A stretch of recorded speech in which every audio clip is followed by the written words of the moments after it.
A foolish consistency is the hobgoblin of little minds, adored by little statesmen and philosophers and divines. If a man does not keep pace with his companions, perhaps it is because he hears a different drummer. A different drummer. And now, coming to you from dead center on your dial, welcome to Risk Parity Radio, where we explore alternatives in asset allocations for the do-it-yourself investor. Broadcasting to you now from the comfort of his easy chair, here is your host, Frank Vasquez. Thank you, Mary, and welcome to episode 74 on Risk Parity Radio. Today on Risk Parity Radio, we are going to have a bonus episode. We're having a bonus episode because I got several interesting emails in the past couple days, and I thought I would just go through them. Here I go once again with the email. And so here we go.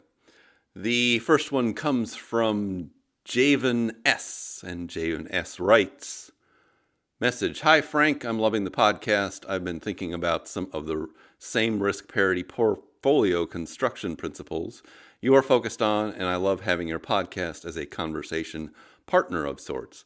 I'm experimenting with a riskier, high-leverage risk parity portfolio, and I thought I'd run it by you.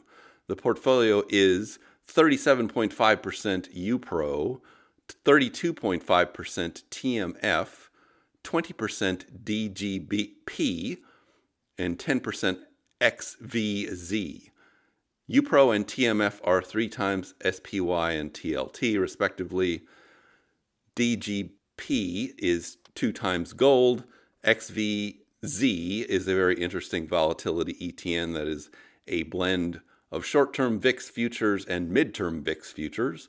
The precise blend is adjusted daily on the ratio of VIX/VIX3M. In addition to the prospectus, I found this article interesting and very helpful in understanding XVZ. I will link to that in the show notes. Functionally, it's a lot like VIXY, but it doesn't fade to zero as quickly, meaning it can be held for a longer period without it killing the entire portfolio when it's not performing well. About the particular asset allocation I chose. In Portfolio Visualizer, this portfolio could be approximated by SPY 112%, TLT 97.5%, GLD 40%, XVZ 10%, Cash X minus 160%. When you consider it this way, the portfolio is 43% equities, 37% long-term treasuries, 15% gold, and 5% XVZ, which is extremely volatile without any leverage. Thanks for your consideration, and thanks again for the great content you are producing here. Well, thanks for that email, Javen. You are certainly experimenting here. This is an aggressive, leveraged portfolio. I don't know how it will perform ultimately, because as I've said when discussing the experimental portfolios, which are the aggressive 50-50 and the accelerated permanent portfolio on the portfolios page at www.riskparityradio.com. But anyway, those are experimental portfolios because these leveraged funds, unfortunately, are not designed for long-term holding. As it happens, UPRO and TMF at least have worked reasonably well since they were devised in 2009. They are more liquid than some of these other funds, but they weren't designed for this purpose. They are working okay in what they're doing right now. My concerns with this idea simply would be around that volatility fund XVZ. Those things just don't perform very well. I haven't found one that really works very well in a portfolio for any long length of time. So I would think that this portfolio might be better off without that in it, if you could rejigger it in some way. I'm also not sure about the DGP fund. Some of those funds that involve commodities and are leveraged do blow up, usually on the oil side, but sometimes the gold side is not as robust. It may work okay. The other issue may be just liquidity and how much these things trade, because the issue with some of them is that you get big spreads in the prices or have a difficult time getting in and out of them. And I don't know whether that affects DGP or XVZ. But anyway, what I did just for comparison purposes is I went ahead and ran a portfolio analysis comparing the Javen S portfolio to the aggressive 50/50 and the accelerated permanent portfolio. And I will link to these results in the show notes. Now, this only goes back to September of 2011, so it does not include a downturn like we had in 2008 or 2000, because these funds have not existed that long. Your analysis is probably more robust, the one that you described doing. But just taking a look at these, we see that this portfolio is somewhere in between those two sample portfolios, that the compounded annual growth rate for the accelerated permanent portfolio over this period was 17.16%. The Javen S portfolio was 20.57%, and the aggressive 50/50 was 22.01%. The Javen S portfolio had a higher best year, but also a worse drawdown, so it's more volatile. It has a standard deviation close to 18% compared to 16% for the aggressive 50/50 and 14.75% for the accelerated permanent portfolio. This translates into risk-reward Sharpe ratios. Javen S and accelerated permanent portfolio are about the same, 1.1 and 1.11. The aggressive 50/50 has a better Sharpe ratio, a better risk-reward ratio at 1.29 for this period. And I think that is all most likely connected with that VXZ fund, or XVZ fund. VXZ is actually another volatility fund that is similar to that one. So I would caution with all of these experimental portfolios, they are experiments. I would see if I could do something different about the volatility aspect of this thing, because I just don't trust those that much. I also ran this not with annual rebalancing, but with balancing bands at 7.5% like we do at the sample portfolios. It gives a better result for all three portfolios for that. And that's what you will see when you go to this link in the show notes. All right, let's go to the next email. This one is from Tim E. Tim E writes, "Hello, I discovered you through your interview on Choose FI. I'm a longtime listener of the Common Sense Investing YouTube channel by Ben Felix, who co-hosts the Rational Reminder podcast. He focuses on factor investing and risk-adjusted return theory. In episode 76 of his podcast, starting at minute 550, he says that risk parity backtests well, but does not have a theoretical framework that justifies its disregard for risk-adjusted returns in its portfolio construction. A discount rate establishes a risk-adjusted expected return, such that expected returns are based on risk premiums. But risk parity, he says, ignores or minimizes risk return in its quest to achieve risk parity across uncorrelated assets. For example, neither commodities nor gold have a discount rate, but these assets take up space in a risk parity portfolio because of their low correlation to stocks and expected behaviors under certain market conditions. Do you know if any theoretical work has been done that addresses Ben's criticism? Does non-correlation compensate for the absence of a discount rate, and under what conditions? For example, does rebalancing within a risk parity portfolio make up for gold's lack of a risk premium? My own portfolio is factor aware and does hold some gold and long-term treasuries, but I'm reluctant to go full bore into risk parity since gold and commodities do not generate income or have an expected risk-adjusted return. I would love to hear you address this concern in one of your podcasts. It would also be great if you were a guest on the Rational Reminder podcast, or Ben Felix became a guest on the Risk Parity radio podcast, and you two discuss this. Thank you. Well, starting with the easy part, which is the last suggestion, I'm happy to appear on other people's podcasts. I am not set up to have guests on my own podcast, and I'm frankly too lazy to interview people. Man's got to know his limitations. For me, as a retired lawyer, interviewing people or examining people sounds like work. So I'd rather be on the other side of the microphone, if you will. And technically, I'm really not set up for it, at least not at this point in time. Man's got to know his limitations. But that being said, let's talk about some of these other things. First, I think we need to tease this apart, because when you are talking about discounted cash flows, what you are talking about is a method of valuation. A discounted cash flow analysis is a method of valuation, and that can apply to anything that has cash flows. Typically in investing, that is a profitable company or a debt instrument like a bond. Now, that is not the only method of valuation, though, and that is not an excuse for not using something. Because if you read any valuation textbook, you'll find there are multiple ways of valuing things, whether they're artwork, gold, commodities, real estate, whatever you got, there is a way to value it. So that in itself should not be an excuse for not using something in a portfolio. This is why I like J. David Stein's framework, and we use those 10 questions for analyzing investments. Because the second question asks this question, whether something is an investment, a speculation, or a gamble. Now, things that are investments are subject to a discounted cash flow form of valuation that you could use for that. Speculations are things like gold and commodities that have a positive expectation over time, if only because we know the dollar is designed to devalue over time.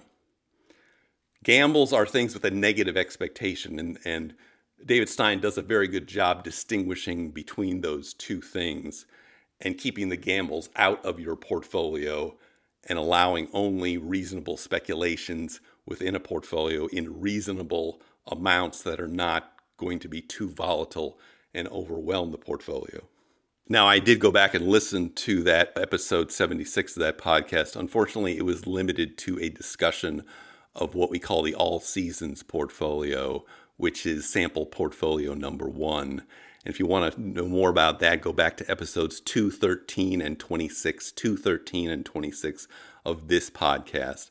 That portfolio, I do not believe, is actually very representative of the risk parity style of investing. It is what Tony Robbins thought was a risk parity style portfolio. Tony Robbins is not a financial guy. He's a motivational speaker. And so you have to recognize what the limitations of that were. Unfortunately, because he's very popular, that has become kind of a poster child for risk parity style investing when that is really not accurate. So what you need to recognize about that portfolio, it is extremely conservative. As I said, it will put you to sleep at night and should not be how you evaluate overall risk parity style investing. And since the discussion there was limited to talking about that portfolio, I think it's kind of misleading to think that that is really a useful way of thinking about the academic research that has gone into risk parity style investing. And there has been a lot of academic research into risk parity style investing, particularly over the course of the past 15 years. And I will pull a Ben Felix on you and quote some academic papers, what we will link to in the show notes if I can figure out how to do that. This one is called Will My Risk Parity Strategy Outperform? It is written by Robert Anderson, Stephen Bianchi, and Lisa Goldberg, dated March 27th, 2012, from the University of California at Berkeley. And we'll just jump to the conclusion. And this reads, in this article, we examined a risk parity strategy of the type considered by pension funds, endowments, and other long horizon investors who turn to leverage in an attempt to elevate return in a challenging market. Over the 85-year horizon between 1926 and 2010, the levered risk parity strategy we implemented returned substantially more than unlevered risk parity, a 60-40 fixed mix, and a value-weighted portfolio. And it goes on later in the paragraph to say, on the basis of a risk-adjusted return or realized Sharpe ratio, unlevered risk parity dominated the study. Now, what does that mean in plain English? That last sentence means that the portfolios that we are constructing here are much superior to other portfolios. They dominate in terms of risk reward.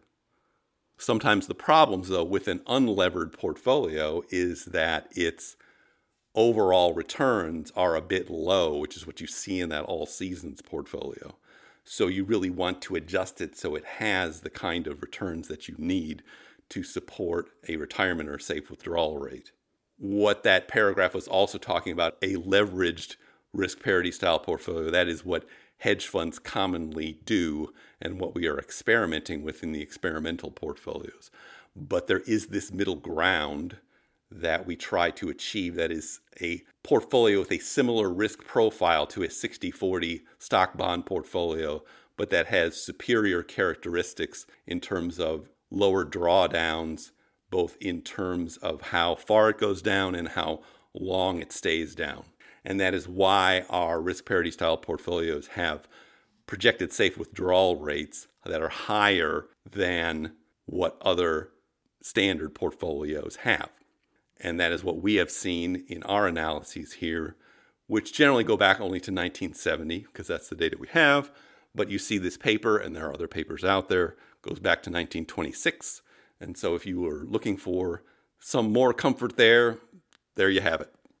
For a couple more references, we talked about these way back in episodes 5 and 7. If you really want to get the intro episodes to risk parity style investing, listen to episodes 1, 3, 5, and 7.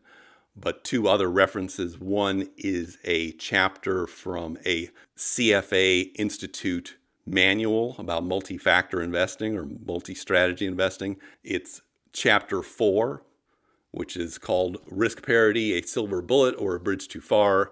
It's written by Gregory C. Allen. This was published in 2018.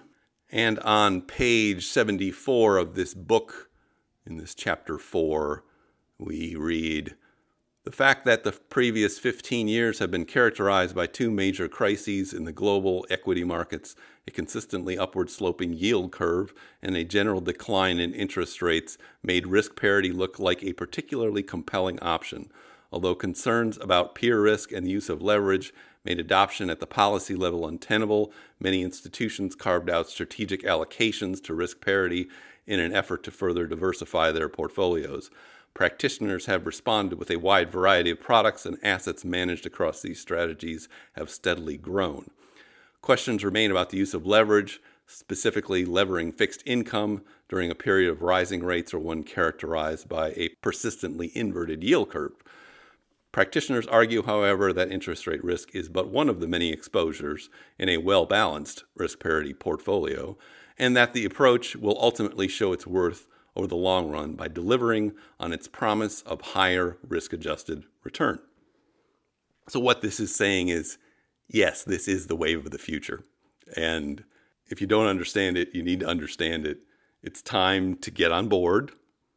It is time to toss out the foolish consistencies of the past that are the hobgoblins of little minds, so that we can move forward and we can use this as do-it-yourself investors to construct better portfolios than financial advisors told us to do in the past. I realize the financial services industry isn't going to like that and has a lot of excuses about why they haven't jumped onto this and why they don't use it properly, but that's their excuses. We need to take care of ourselves, and that's what we seek to do here. And so I will also see if I can link to that in the show notes, as well as the all-weather story article about the origins of risk parity style investing from Bridgewater and Ray Dalio. And I should conclude here that I am really not trying to criticize Ben Felix. I think he does a really excellent job of debunking a lot of nonsense you hear in investing about things like dividend stocks and other things like that. But his primary focus is on what is known as factor investing, which is something that is talking about all stock portfolios. And that deals with things that you might want to hold in your accumulation phase, or you might want to use for the stock portion in a risk parity style portfolio. What we are doing here is something a bit different. We are talking about portfolios that don't have necessarily the maximum returns, but are better in that risk-reward ratio in terms of drawdowns in a retirement-style portfolio. All right, third question. This one is from Julie T. Julie T writes, "Hi Frank, what a thrill to have an email read on a recent episode, and I didn't even have a question. Now I do. While attempting to implement the Risk Parity Ultimate portfolio this week, I discovered that Vanguard no longer allows trading in UPRO and TMF. It is not worth the hassle to move accounts, and I have sworn off Fidelity after years of customer service problems. Can you suggest Vanguard-friendly alternatives that would provide some oomph in place of the 2 leveraged ETFs? Thanks." Well, Julie, I don't know about all of Vanguard's rules as to what they will allow you to trade or not. But yeah, you can modify that portfolio. The UPRO and TMF are not that significantly large parts of that portfolio at 2.5% and 5%. But what I would also do if you're going to get rid of those is also get rid of that volatility fund, because in a great sense, the UPRO is there to make up for the fact that when things are going well, that volatility fund is going to be a drag, and the UPRO makes up for it with its leverage built into it. But what I did for you is I went over to Portfolio Visualizer, took a proxy for that Risk Parity Ultimate portfolio, and constructed you a couple of ideas that you can look at and tinker with that modify that portfolio. So one of them, I put in it 22.5% in Vanguard Growth ETF, 22.5% in a small cap value ETF, meaning 45% in basic stock funds. Then we have 15% in TLT, and we put 10% in EDV. So that's 25% of the portfolio. So that is similar to what's in there already. And then as the alternative components, we have 10% in PFF, the Preferred Shares Fund, 10% in VNQ, the Vanguard Real Estate ETF, and 10% in gold. And so that gives you a nice portfolio with nice characteristics. I also did another variation of this. I really don't like those total REIT funds because they are kind of distorted in what's in them, actually. As I've discussed back in the episodes we had about REITs, and I brought out a very large correlation matrix of many options for REITs. Choosing individual REITs here is not necessarily a bad idea because they are internally diversified. So one of the other options I gave you is I put in O, the Realty Income Corporation, instead of the VNQ in that fund. And this is also in this portfolio visualizer thing I did for you. And you'll see that tends to perform a little bit better because O is less correlated with the rest of the stock market by itself. O is a nice REIT because it pays monthly, and it has about 6,000 leases on convenience stores and Walgreens and things like that, so it's internally diversified. But take a look at that matrix and poke around with some of those individual REITs, maybe take 2 or 3 of them, and get a better mix than you'll see in, say, our sample portfolios, where I just used that one REIT fund because I wanted to keep things simple for the purpose of those sample portfolios. Those sample portfolios are not optimized in any meaningful way. And that's intentional because I want to test them in a non-optimized format because they're likely to be more robust that way. So looking at the returns on these portfolios that I constructed for you, and this only goes back to February 2008 because of how long some of these funds have been around, but we see a compounded annual growth rate for the modified Risk Parity Ultimate of 9.95%. If you take out the VNQ and put in the O, it jumps to 10.49%. You get best years in the 20%, worst years minus 10 for one of the portfolios. Minus 6.6 is the worst year for that portfolio with O in it. And Sharpe ratios of 0.86 for the period and 0.93 for the period. So these are pretty stable and nice variations on these portfolios. They, as you would surmise, they do not have that oomph that those leveraged funds would give you. All right, 4th email. This one comes from Don H. Don H says, "Hello, I heard your interview on the Choose FI podcast. Recently, I found out my portfolio was not as diversified as I thought.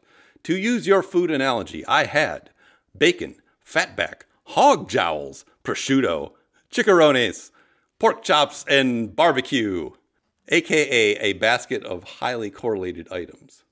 Why does that remind me of this? I'll have the smiley face breakfast special. But could you add a bacon nose, plus bacon hair, bacon mustache, 5 o'clock shadow made of bacon bits, and a bacon body? How about if I just shoved a pig down your throat? I'm kidding. Fine, but the bacon man lives in a bacon house. Nothing like a bacon man in bacon land. All right, then you go on to say, looking forward to learning more. Also, have you listened to your podcast with headphones or earbuds on? Try it. The sound effects are deafening. Keep up the good work, Don.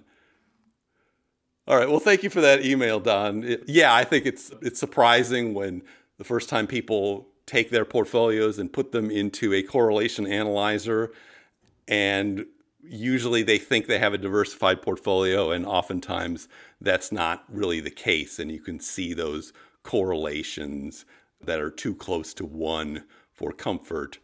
And it tells you that you really probably need to consolidate that part of your portfolio and then add some things that are diversified if you are going into your drawdown phase.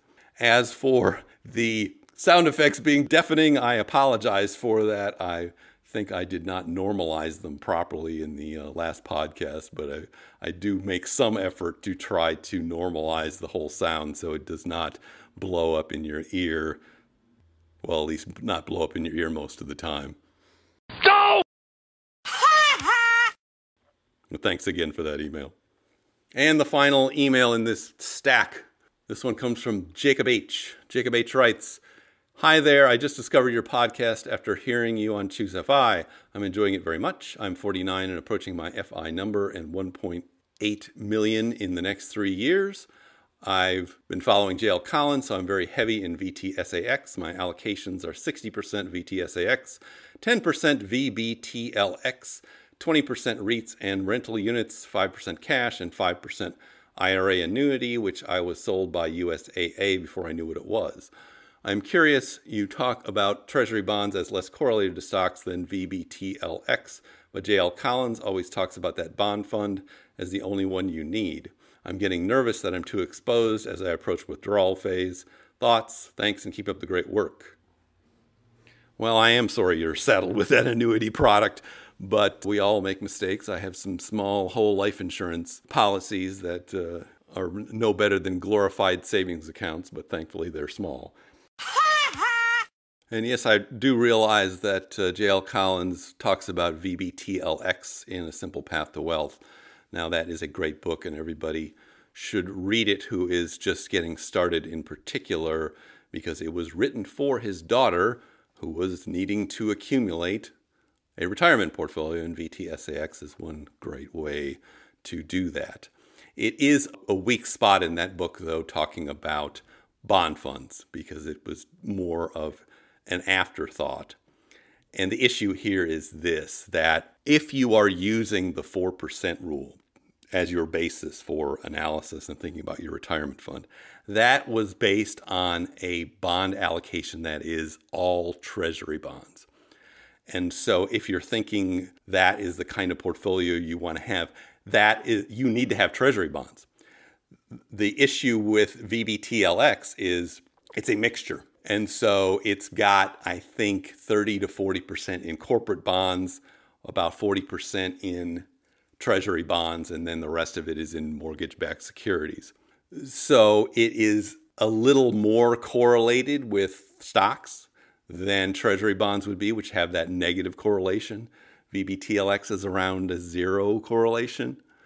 So in terms of diversification, you're going to be better off if you move that to treasury bonds. But honestly, it will probably work. Most of these things will probably work. We're just talking about tinkering around the edges. How can we make this a little bit better? There is nothing wrong if you have a portfolio that has a total bond fund in it. It's just not going to be quite as good as one that is balanced out with treasuries. And this is also why Paul Merriman, if you talk to him and you look in his personal portfolio, all of his bonds are treasury bonds for this very reason. So I would probably just shift that over to one or more treasury bond funds, and that would be that.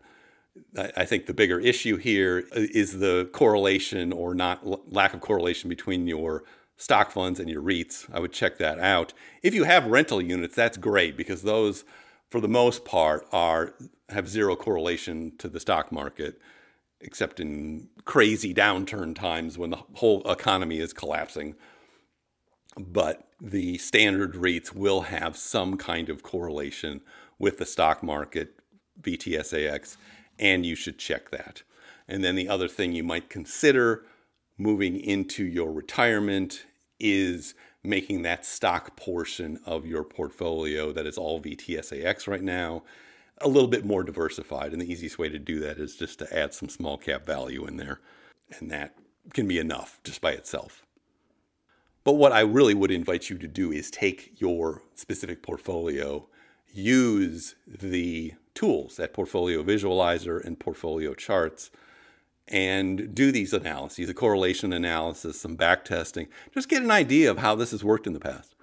This portfolio is fine for most people for most of the time. It's very well within the umbra or penumbra of useful and potentially good retirement portfolios. So I wouldn't be that too concerned about it. I just think it could be a little bit better. You could have the same reward with less risk by just tweaking a couple of things. But now I see our signal is beginning to fade. I did want to thank so many new listeners and the old listeners. This podcast has become way more successful than I ever thought it would become. We're up to something like number 39 in investing podcasts this past week with an average of over 700 downloads an episode, which is pretty incredible. Do I feel lucky? Do I feel lucky? Next time, I think, and I hope, we will get to our analysis, as suggested by one of our listeners, of a long-term corporate bond fund, SPLB. And we'll be using David Stein's 10 questions to analyze any investment to do that. If you have comments or questions for me, I welcome them. You can send them to frank@riskparityradio.com. That's an email, frank@riskparityradio.com. Or you can go to the website, www.riskparityradio.com, and there's a contact form, and you can just fill that out and put in your message, and I'll get it that way. It would also be helpful to me if you are so inclined to go over to Apple Podcasts and put in a 5-star review. It will help get the word out even further and farther for those who are interested in this kind of content. Thank you once again for tuning in. This is Frank Vasquez with Risk Parity Radio, signing off. The Risk Parity Radio Show is hosted by Frank Vasquez. The content provided is for entertainment and informational purposes only and does not constitute financial, investment, tax, or legal advice. Please consult with your own advisors before taking any actions based on any information you have heard here, making sure to take into account your own personal circumstances.